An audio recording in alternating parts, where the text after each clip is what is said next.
Welcome back to WorkWoman. Today is a special day because I have the amazing Kindra Hall on WorkWoman. She is going to talk about all things stories, her new book coming out, and we're going to dive into why you need to buy this book today because it's going to be incredible. But Kindra, welcome to WorkWoman. And Natalie, I am so happy to be here. Thank you so much for having me. I can't believe it's taken us this long to do a podcast because I've known you now for, has it been 5 years?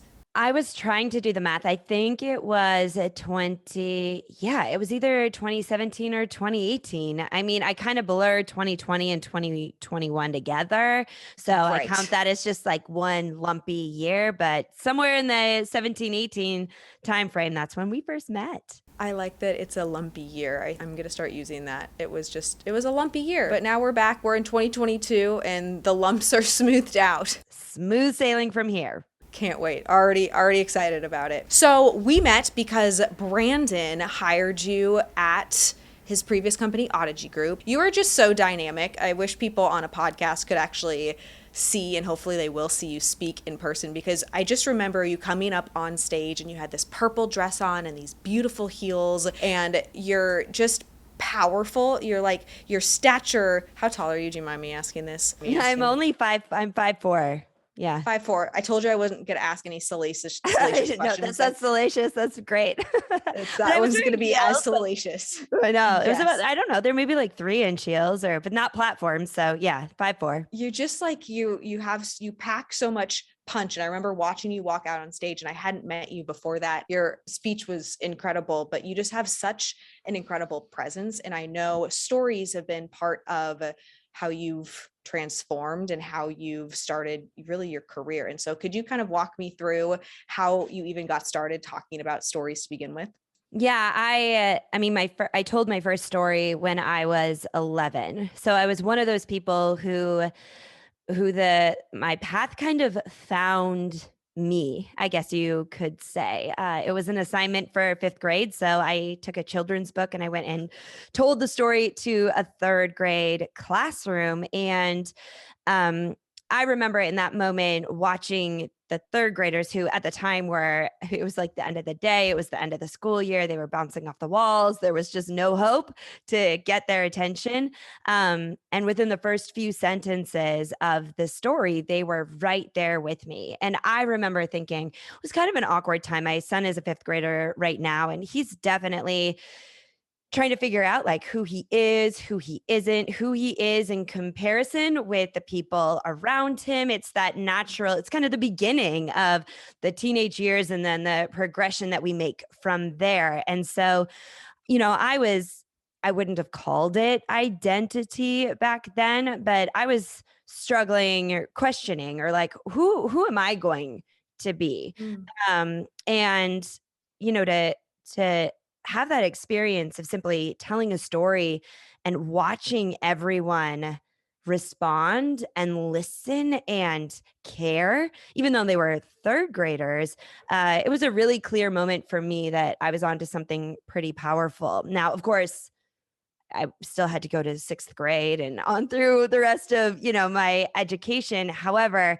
storytelling continued to be a big part of my life from then on. At first, it was telling for fun at like friends. Like I remember my friend in like late junior high hired me to tell stories for her little sister's birthday party. Like it was one of my way. I know, I kind of forgot about that until just now. So it was something I was doing for fun, and I got really involved with this community called the National Storytelling Network, where there were a lot of storytellers. I went to the National Storytelling Festival, and it was much more in the art of the story.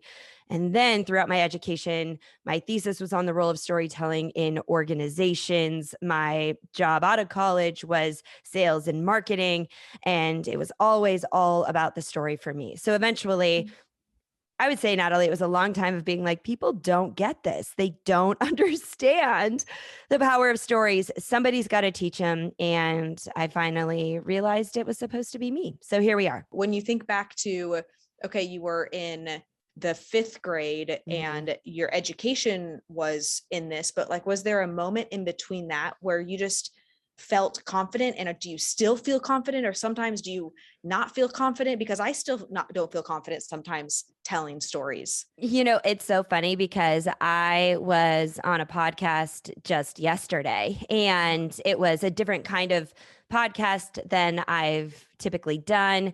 They were asking me about stories that I haven't told before, and Mm. and that I'd never thought of in that way. So I was telling stories like as they were coming out of my mouth, and like usually I know what the message is. I can prepare a little bit, and I do recommend, like, if we're talking about strategic storytelling, which is what my first book is all about, storytelling in business, what stories you need for sales or marketing, or if you're networking, or if you're leading a group, whatever it is, if you're presenting yourself in an interview, those are stories that are very intentional.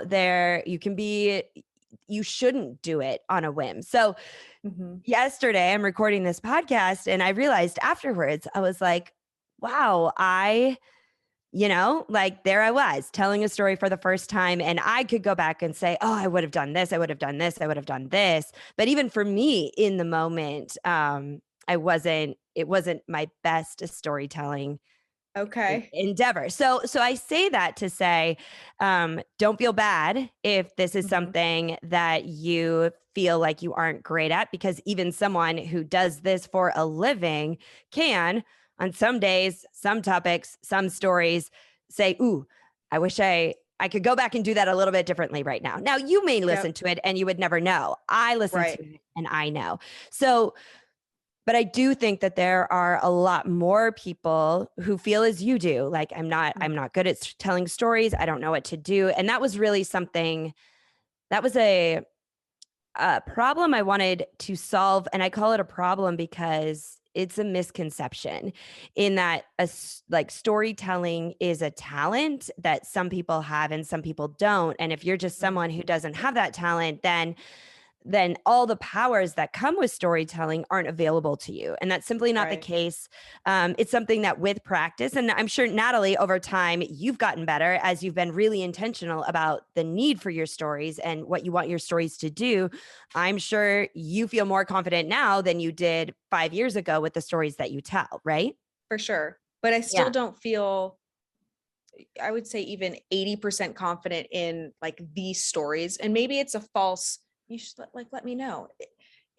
I've heard the narrative of why stories are so important. And I've always told myself I'm not a good storyteller. I'm married to somebody who can just like tell the best stories with the greatest level of Yeah. detail. Those like cornerstone stories of Natalie in the workplace to be able to, convince and persuade people to do something.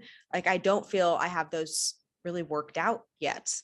So those are two different things. And it's so interesting that the way that you're talking about this right now, because this then bridges into what my next work has been about, which is all about the stories we tell ourselves. So here you are telling yourself a story that you're not a good storyteller. Like, and you just Right. said, like, I tell myself I'm not a good storyteller. You point to your husband, who's a great storyteller. So there's that Yes. comparison. So you're building these stories in your head.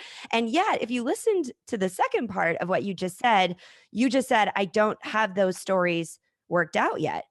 Mm-hmm. Well, that's very different than not being a good storyteller. You just haven't worked them out yet. So maybe it's taking that message of, I Uh-huh. haven't worked them out yet. And what are other times in your life where you were new to something, you hadn't worked it out yet, and then you got to work on it, you got better, and were awesome at it. Tell yourself those stories to motivate you to do the work to get great at that set of stories that you want to tell. Amazing. Makes total sense. Yeah. And I see it. It's one of the, you tell yourself something and then you don't get better at that thing. Right. Because you're like, And it perpetuates. yeah, you're like, what's the point? What's the point of trying to get better when I'm bad at it? But it isn't even. Now, do you have a story, Natalie, that you tell, or a couple stories that you've told, and you saw that look in the audience eyes, or, you got the response where someone was like, that story really stuck with me? Have you had that experience? I have had that experience. So see, right there, then that is, and I bet you worked on that story. Like, I bet you were really intentional about it. So that also is a story that you could tell yourself to say, wait, hold on. I know that I have stories that when I tell them, they're as good as anyone else, or they do the job that I want them to do. If I can do that with those stories, I can do that with other stories. I love this. And so the content that you've created in the first book versus the second book, this is so fascinating because in my head, I put it in buckets where there should be solid stories that you use as a leader and in the business context that you have worked out, and you have this amazing framework for how to put that together. Mm-hmm. But then there's the ability, which is kind of what you were talking about earlier, the ability to tell a story of something that just maybe happened in the lunchroom off the cuff. And that's a different type of storytelling. But then the third component, which is predominantly this new book that you've written that I can hardly wait to get my hands on. It's in the mail. I thought you already got it. It's coming. It's coming to you. It's in the mail. That shame on me. I didn't answer the email fast enough to get like, the mailing address. Yes, but I know it's on its way. That's confirmed. But this book is all about the psychology of storytelling. Tell me more about what this is. So I like this idea of two different buckets. So of course my expertise like this is just the thing I was put on this earth to do is storytelling, whether I like it or I tried to run away from it for years of my life. Like, oh no, but it kept catching up to me. This is what I do. And so if the first book and where my research started was all about the outward stories that we tell, whether they are on stage, whether they are in meetings, whether it's in marketing copy or sales pitches or interviews. Those are the outward stories. And as you said, I provide a framework. We did research on what makes a great story. All of that is there. As my work progressed and, I had the opportunity to share messages live in front of people, thousands of people for years. So you get a sense for what is working and what they want more of.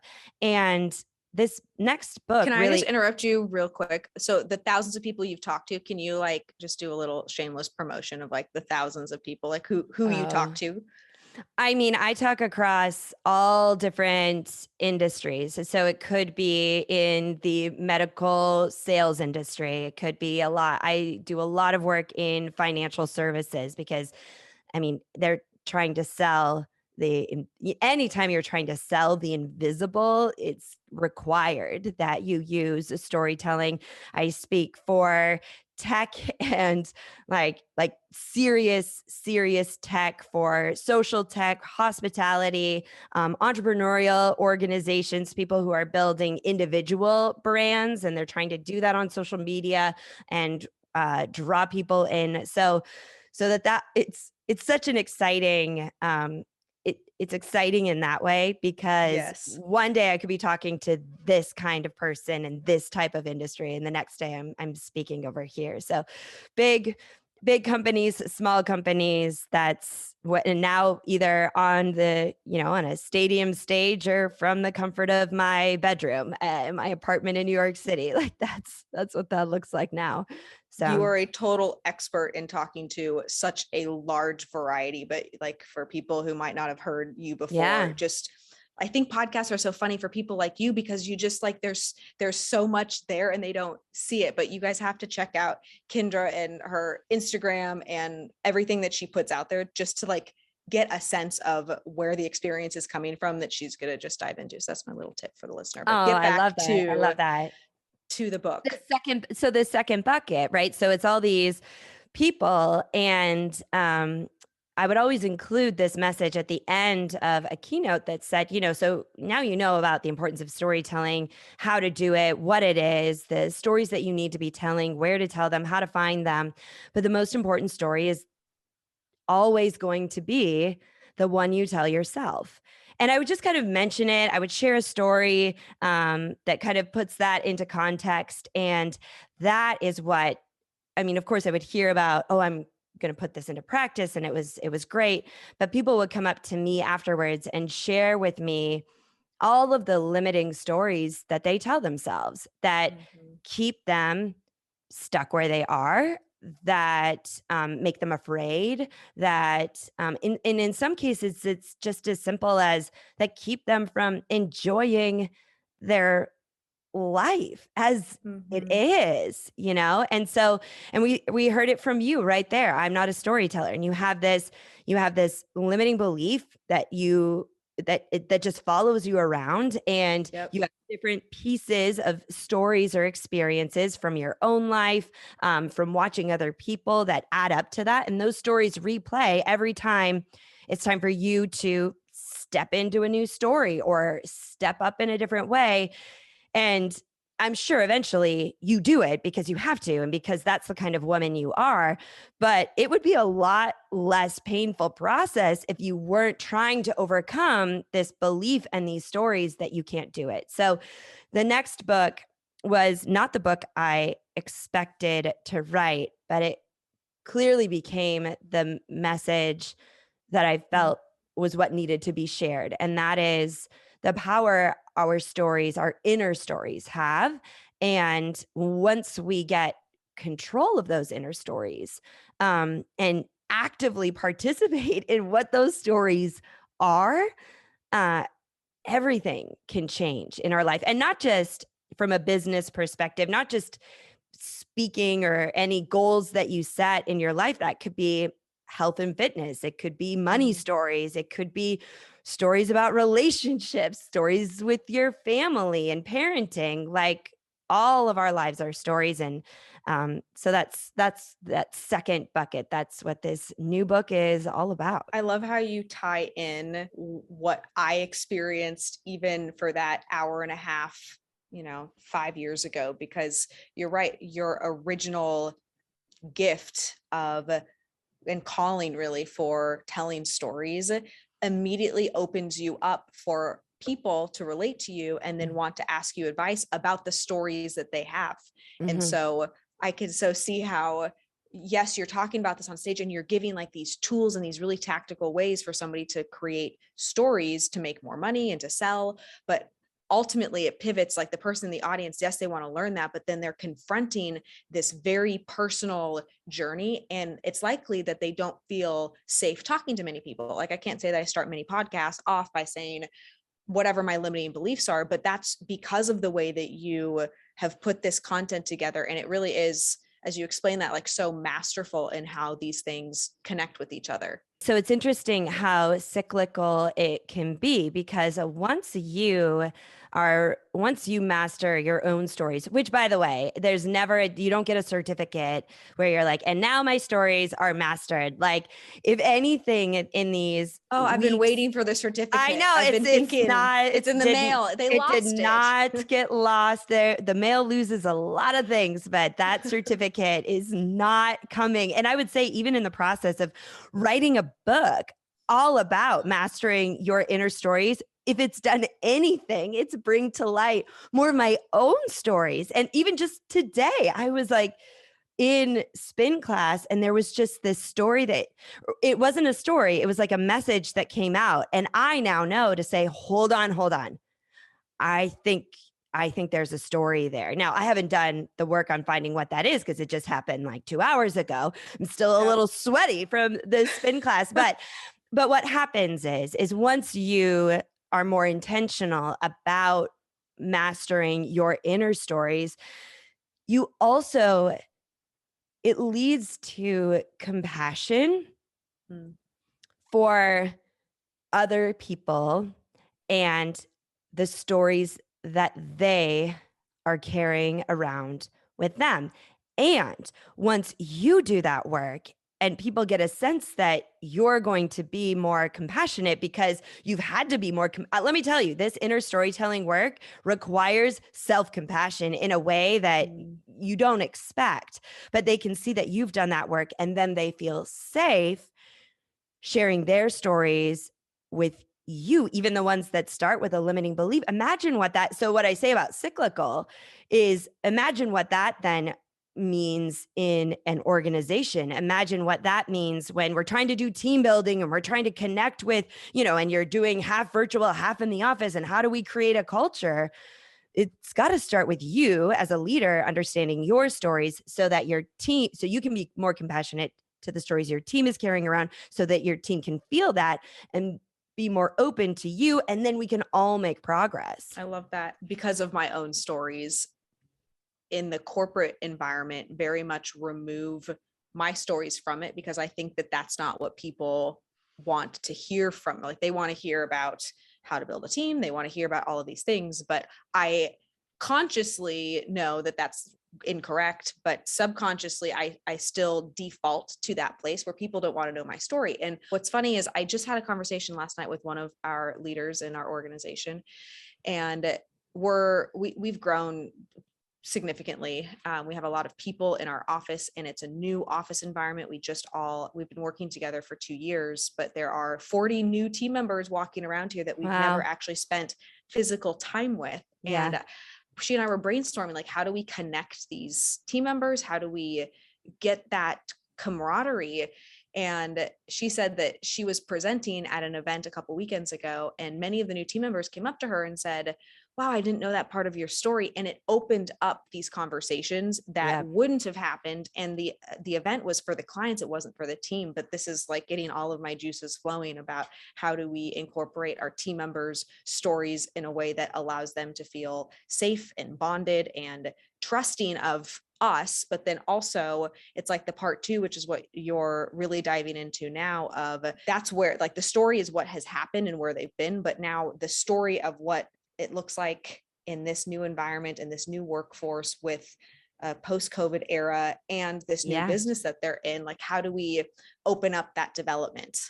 Yeah. And I don't know that you would necessarily have the answer. It's like maybe you do. I'm sure you have a lot of great tips on that. Well, but I mean, what you're even right there. I love that your team member had that experience, that people, because you're not the only one. And I see this happen so often in companies. When you're in an executive role, you feel like you're supposed to be there to talk about the work that you do. Mm-hmm. But until you're talking to robots, and that's all your team is made up of, humans want to hear the stories, and they don't know that they do. They'll even tell you that they don't.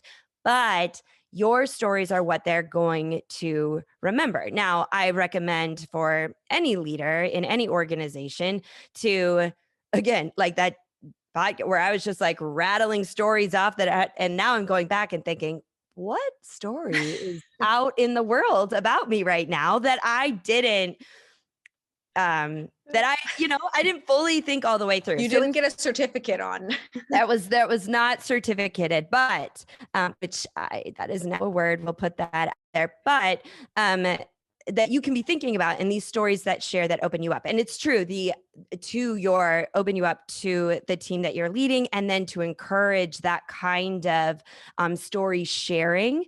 So however that's possible in your organization. I mean, it really could be something as simple as you have everyone write down the worst family outing they were ever on, or, their favorite childhood memory, or even, and it's hard because you don't want to put anyone in a place. So maybe give a couple of options so that people can be like, I don't really feel comfortable talking about my family. I am going to opt for this one. I think that's good in an effort to create a safe space. But then also those inner stories, the better you are as a leader to recognize that people are just really a big mass of stories. And when you are like pushing back because you don't want to, you're like, well, and someone's saying, no, Natalie, you should tell this story. And you're like, I don't want to, you're like, I'm just going to do this and this, that they can say, Natalie, I know that you might think that and I just keep coming back to this one limiting belief that you have, but we'll just go with it. But I know that you might think that this is true. However, remember this time when you told this story, and remember that time when you did this. As a leader, you can remind them of the stories that break down that belief that's keeping them stuck. And as a leader, if your team members are stuck, you're screwed. Like, your job is to get them unstuck so that they can reach whatever levels it is. For sure. And I think that is oftentimes just totally missed, because I also, I work with a lot of men. I love men. I don't think that storytelling, and you're the expert, but I don't think that storytelling is more towards one gender or the other, or as many genders as there are. But, I think sometimes it takes fearlessness in order to be the first person in an environment who's willing to share. So you have the element of the first story, the story that sticks, but it's also in developing that, confronting that you have to be the person that's fearless. And so you're doubting the story to begin with, because most people are terrified of public speaking and they don't want that attention. So you have to master that, but then also the confront of, well, nobody else is doing this around me, and I might have to be the first person who's going to open up in this way, or I have to do that first and then hope that they're going to be responsive to my message. And so all of this stuff just unpacks, and I'm certain that it creates I know it creates individual dynamics for team members, but for you to be able to empower people with the tools and tips around overcoming both dynamics, like it completes the picture, because it is both things always happening at once.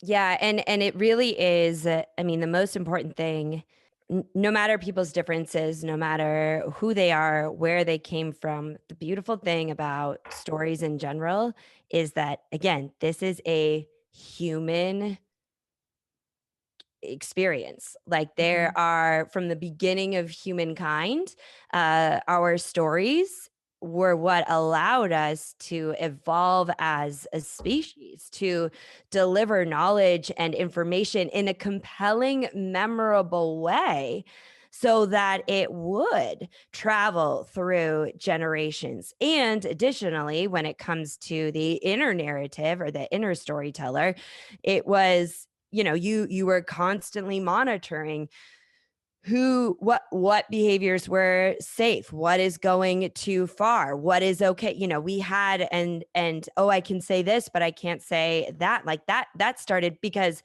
back in the beginning of our species, if you were the one that was going too far out, you were like, oh, I know that we have it good here, but what's on the other side of that hill?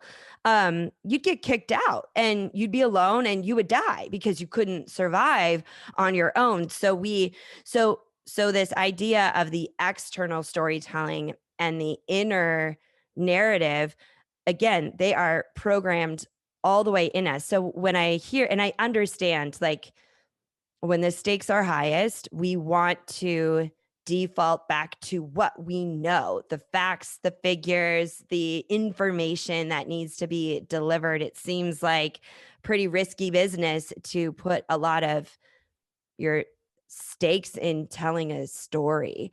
But that fearlessness that you were just talking about, I think, if I can offer any encouragement, it's that you are human and the people you are talking to are humans. And if you can be the first one, I mean, storytelling has to start somewhere. And how cool would it be if it started with you?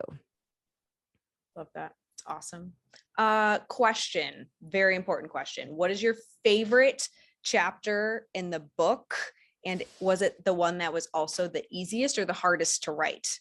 So my favorite chapter in this new book, and I was surprised by it, is actually the last chapter, not the conclusion, but the last chapter. So the book, there's 3 parts of the book. So the first part of the book is really establishing the science of inner storytelling and why it's so hard for us to get control of our stories, but why it's so important that we do, because ultimately our inner stories shape our lives. Like that, depending on the stories you're telling yourself, that's what your life will look like. And if you're looking at someone and wondering, like, how did they get there? My guess is a big part of that success, and no matter where they came from, they could have started way behind you, but it was monitoring the stories they were telling themselves. So that first part of the book is the importance of self-stories. The second part is a pathway for doing it, because I didn't like stories that stick. I don't want to just say to you, go tell more stories in business and you'll be better. I want to like show you how, so that if you're someone who thinks you can't do it, that's that talent versus skill thing. Now you Mhm. have the checklist, the path. So the second part of this new book, choose your story, change your life, is the path. And then the third part, it breaks down into 5 chapters. And I said it's the last chapter that's my favorite, which are like the 5 key areas of life and the way our self stories show up in those different areas in unique ways, and how you can, like, strategies for then managing it. So it's stories for business and career, money and finance. Money is a big story. Health and well-being, love and relationships. So much story happens there.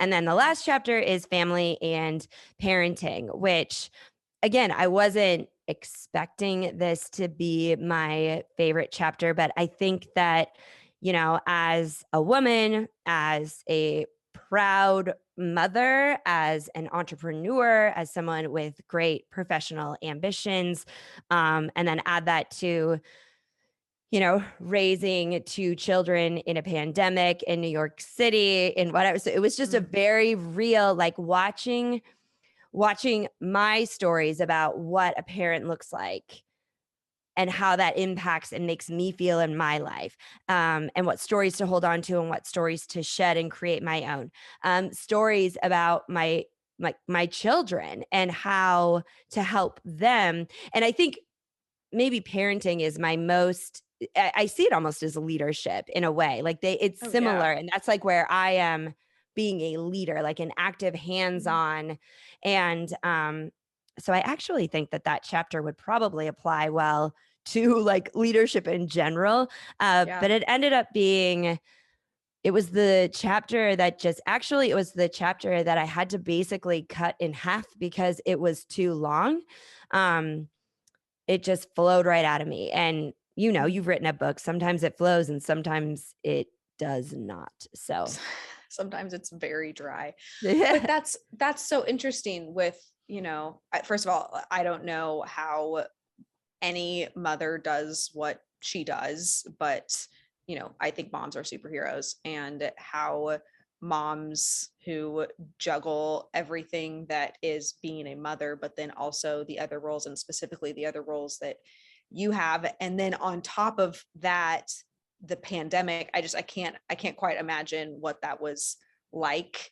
And I'm not a mother, but I've heard from my friends who are mothers that there's just judgment, and there's people that have so many ideas on top of the ideas that you have about your own mothering skills and what your mom did, etc. But it's like, I have this mentality that you, and especially the mother role that you have of all of them, is like the most badass, coolest, most challenging. And yet I feel like most people don't really talk about how they navigate that. So I think that's really cool that you really put some energy into creating that path, because it seems like there's a void of that content, especially in a pandemic sense, in today's society. And it really does come down to, Natalie, I think the thing that was so important, and not just in that chapter, but in the book as a whole, is the power of two things: the power of ownership and the power of agency.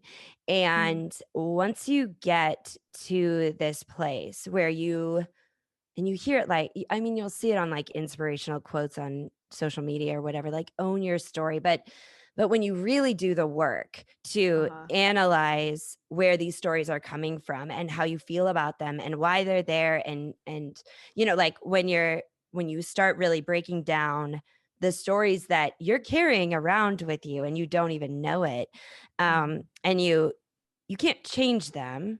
That's why the book isn't change your story, change your life. It's choose your story, change your life. Once you wrap your head around what they are, and then who you are and who you choose through the stories that you seek out, the stories you tell yourself, who you choose to be, all of that judgment, and this is true again in all things, when you truly have ownership of your stories, good, the bad, and the ugly, the crazy, the Mhm. whatever, however you want to call them, all those other judgments you don't have to work for them to fall away. They just don't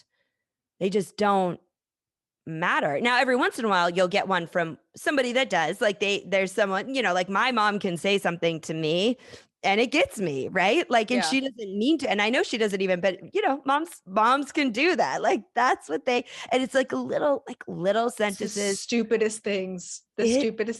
It is like, well, what? Yes. So, but for the most part, when you own your stories, the way you interact with the world, or the way the world affects and also interacts with you, just changes. It changes. And and I think also people get a sense when they know that you're a person who owns your stories, and not just, again, you're not just marching around saying, I own my stories, but you like really do. You know what they are, you know where they come from, you know what's good, you know what's bad, you know what, like, you know what they are. The world responds to you differently because now you're not a part of the noise. You're not a part of the manipulation. You are operating from you. And then the agency aspect of it really is up to you to actively curate and choose the stories you're telling. Like your future is up to you, and it is built on the stories you have on repeat in your mind. So good. Okay, so for the people who are listening to this right now, would you say, okay, I have a two-part question. Would you say that anybody, unless they've done really deep work around this, has work to do around choosing their story? Yeah, I would say there is one person this book is not for, and it's not for a person who isn't willing to make a change. Like they don't either they don't like, if you're right where you are and you're completely happy, then you don't there.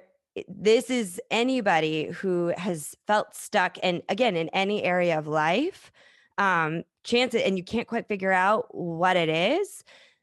This book will help. And then the other person that this book is for someone who's saying, I think I've got some bad stories going on in here. I don't know what to do about them. So this book is for them. But yeah, just the person who's like, no, I don't want to change. I don't need change. I'm not open to that. This will just irritate you. So I would recommend you not. I mean, honestly, like it will. Yeah. It's not. I get it. You're not going to like it. So that person probably hasn't made it this far in the podcast. Maybe they are. If you're still here, we love you. We welcome you. We hope that you change to ideally want to grow and develop, maybe someday, maybe not.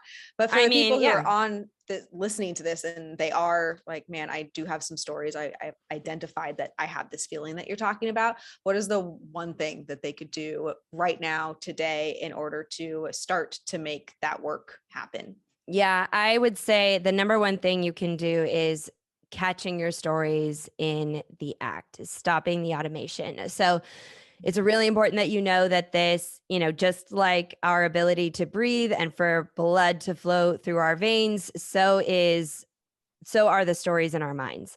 And so they get away with anything they want because you don't even think about them. So your number one thing that you could start doing today is catching these stories in the act. So, and maybe you can just do it on a whim. Anytime you're like, ooh, no, I can't do that, there's a story there. That's an indication that there's probably a bigger story there. Anytime, like today, if you feel yourself procrastinating something, chances are there's a story there. There's a reason that you don't feel, if it's something that you're really supposed to do, like if it's something that just sucks, like I'm procrastinating cleaning the toilet, fine, that's different. But if it's like, for example, I have this email that I'm supposed to send, and I've been supposed to send it for like 3 months. And I just like don't have so I know, again, I'm still a work in progress. We all are.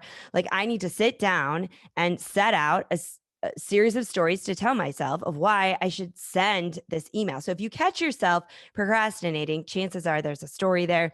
And then the other thing is really, it's simple in that you could even just use if you have a watch that tells you to stand up. It's so annoying. I have a ring that tells me to stretch my legs and a watch that tells me to stand up or sometimes breathe. Do they do it at the same time? Is like no, they don't. and My ring is okay if I'm lazier. My watch, it's 10 minutes before the top of the hour every single time. It's always at the 50. No, if Apple Watches, it goes off on the 50, like 150, 250. If you haven't stood up, it's going to give you 10 minutes to the end of the hour to get you to stand up. My ring is a little bit lazier. It doesn't really care. It's more concerned about if I sleep. However, if you have some of those like super annoying alerts, maybe you don't think they're annoying. I think they're annoying alerts on your devices. Use that then also to say, do a story check. Be like, what story is happening right now in my head? Because again, it is never blank. We just never look. So just to start finding moments, to make it a practice, to ask that's what happened to me in spin class today. I was riding along and I was like, what story am I telling myself? And I went, oh no, I've got more work to do. But there you go. But I think that's so beautiful with life, and not to get all esoteric here, but Drake. This is actually, I'm not going to get esoteric. I'm talking about Drake. Just go Drake. Drake? Are you a Drake fan? I'm not a fan. I'm not a fan. I'm not a non-fan. I'm just. But I've heard about Drake, and I can go with you. I can go with you here. Okay, well, Drake made this Instagram post recently. I love Drake. I'm a big Drake fan. Yeah, I'm with you. This Instagram post recently where he's like doing a pull-up and he has a shirt off, and he didn't used to have a six-pack, and now he has like muscle and he has a six-pack. And his caption on this photo was, the gift of hard work is more work.